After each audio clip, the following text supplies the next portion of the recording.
It is According to the National Institute of Mental Health, more than 7 million American adults are currently living with post-traumatic stress disorder, or PTSD. Post-traumatic stress disorder, or PTSD, is an anxiety disorder that is triggered by a traumatic event. Sexual and physical assault, military combat, natural disasters, serious accidents, and even the death of a loved one are all examples of traumatic events. After an experience of this nature, it is normal to go through a period of difficulty coping or trouble adjusting. Emotional symptoms, like overwhelming feelings of loss or fear, and physical symptoms, like difficulty sleeping, are common reactions to a traumatic experience. But most people find that these difficulties abate with time. For about 3.5% of people, though, physical and emotional symptoms continue for months or even years after a traumatic event. These people may find that their symptoms get more severe as time goes on, or that they may begin to interfere with normal, everyday life. In cases like these, it is likely that post-traumatic stress disorder is to blame. PTSD occurs with almost 4 times more frequency in women than in men, according to Mayo Clinic data. This may be because women are more likely to experience the types of violence, from rape to physical attack, that can cause PTSD to develop. But men and children can and do get post-traumatic stress disorder too. Men with PTSD often have combat exposure to blame for the disorder's onset, though with a growing number of women now in active combat in the armed forces, this is becoming something that is now crossing gender lines. In fact, the condition was once referred to as shell shock or battle fatigue syndrome for this reason. Children, meanwhile, may experience PTSD after a serious accident, or as a result of child abuse or molestation. It's important to understand that not everyone who gets PTSD has been through a traumatic event personally. Some people acquire the disorder after a friend or family member experiences severe danger, and others experience PTSD from witnessing an event, even if it's just on TV. So why do some people experience post-traumatic stress disorder while others recover without incident? No one's entirely sure, but we do know that some people have an inherited tendency to experience mental illnesses. And people who already have a mental illness at the time of a traumatic event have an increased risk of PTSD. Doctors also know that the more severe and long-lasting the trauma, the greater the likelihood that PTSD will result. Additionally, people who get hurt during traumatic experiences and those who lack social support afterward are also all at increased risk for post-traumatic stress disorder. No matter the reason for the onset of PTSD, the condition can be devastating. The good news is that psychological and medicinal treatment can help sufferers learn to cope with post-traumatic stress disorder. If you are concerned about PTSD or just want more information about the condition, check out other videos in this series. So what about impulse control disorders? Things like kleptomania, cutting, pyromania, excessive gambling, and compulsive shopping. Basically exactly what the term includes. It's an impulse. They cannot resist the urge to do those things.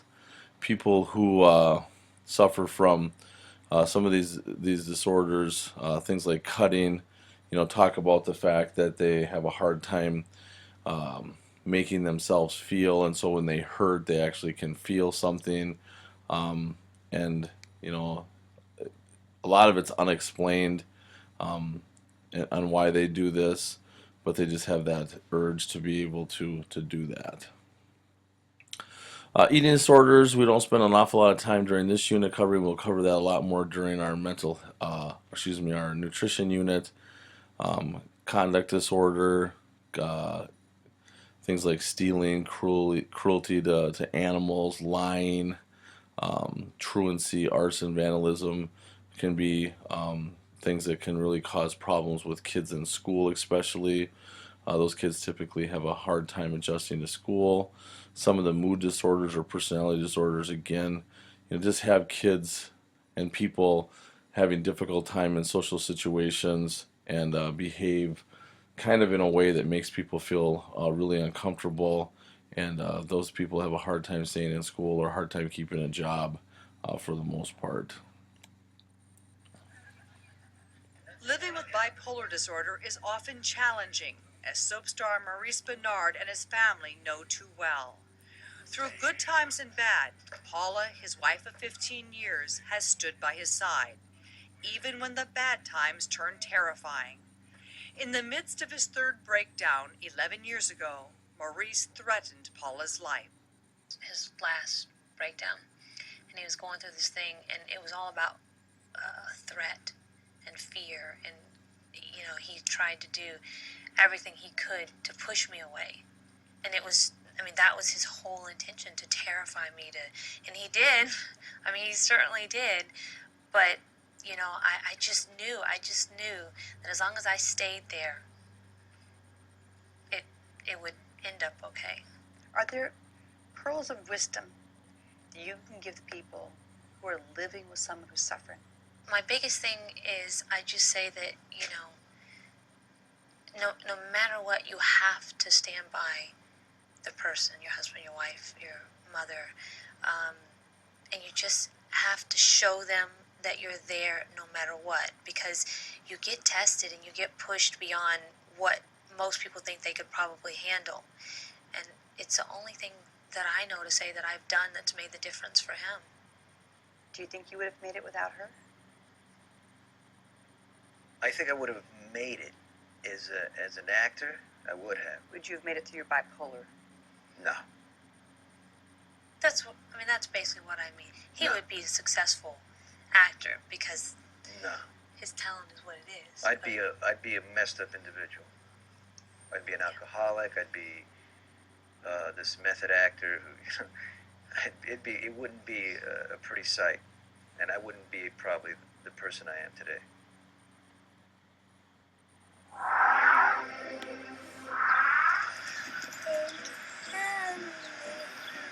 What do you want to be when you grow up?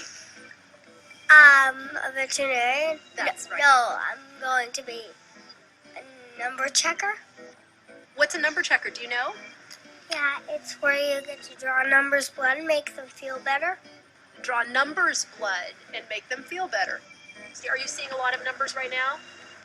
Yeah. Where are they and what are they doing? 2 tens. The real 10 and the imaginary 10. Sometimes I wonder, is she seeing stuff and that it really is there, it's just we're not seeing it? Is that what's happening, Jenny? Yeah. I don't know.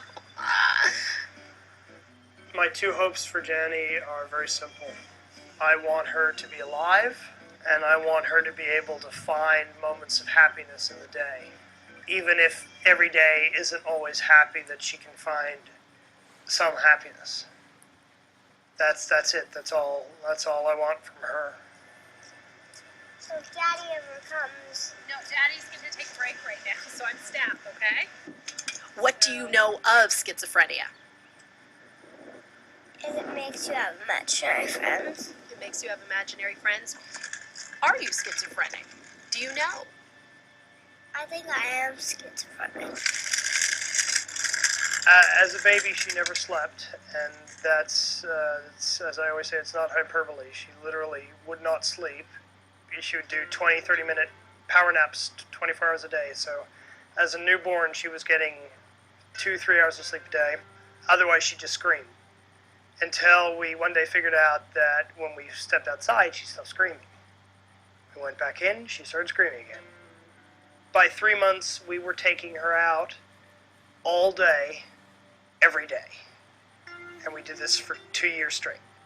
One place wasn't enough. It's like her mind was a sponge. We'd go somewhere, she'd absorb it, she'd grow bored with it, and then we'd have to move on to the next place.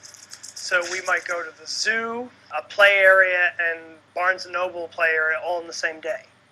At 2, she started to talk about what we thought were imaginary friends. Why? The first one to appear was 400 the cat, and she would just play with 400, We didn't think too much of it. Oh, I know what she needs. You need a Thorazine, Jenny. The medication, the Thorazine, for every delusion that the Thorazine kills, another one comes to take its place. And Jenny's unwilling to let go of the good ones because they're her friends. She had always been very, very social because, of course, we were out all the time. But then, right around her 3rd birthday, she started to become antisocial. She would scream at people if they called her January. She would tell her friends that she didn't want to play with them anymore.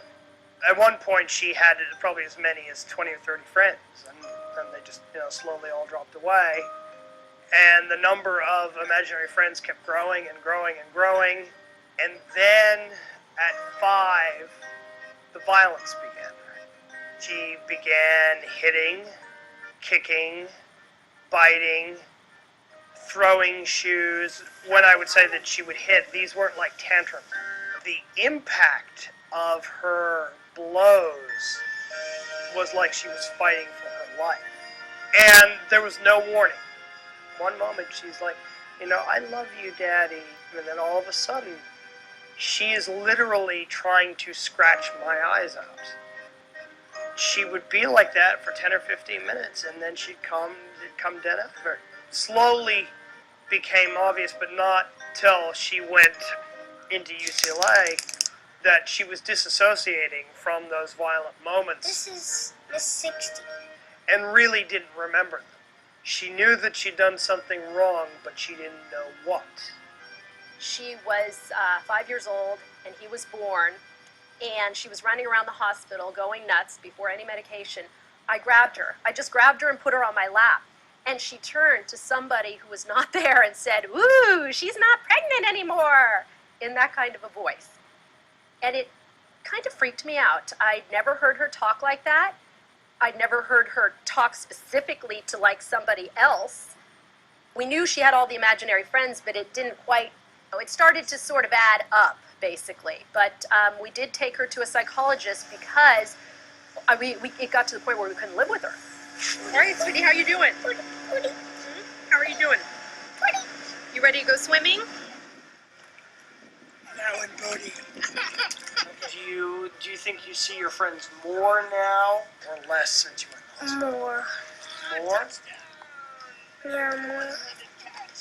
Because Thorzine's not helping very much.